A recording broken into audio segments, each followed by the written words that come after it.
Guys, আমি যাচ্ছি অনেক দিনকার পর সেন্টারে।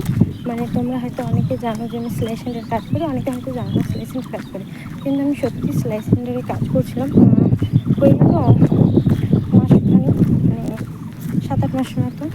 তো আজকে ওখানে সার্টিফিকেট দেওয়া হবে, তো সেই জন্য আমাকে স্যার কল করেছিল, সেই জন্য আগে যাচ্ছি। আর এই রোদে ছাতা নিয়ে কেন জানো, কারণ এই রোদে পড়তে আমার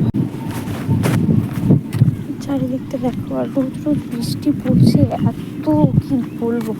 দেখো কত জল জমেছে জমিতে, এরকম অবস্থায় ধান কাটছে। কালকে আমাদেরও ধান কাটা হয়েছে, ছাদের মধ্যে রাখছি, আবার রাত্রে বৃষ্টি ওঠানামা করতে করতে শেষ জীবন।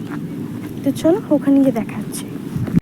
চলে এসেছি আমি আমাদের সেন্টারে। আর কি অবস্থা হয়ে গেছে পুরো, মানে অবাক। আমরা তখন ছিলাম তখনই ভালো ছিল।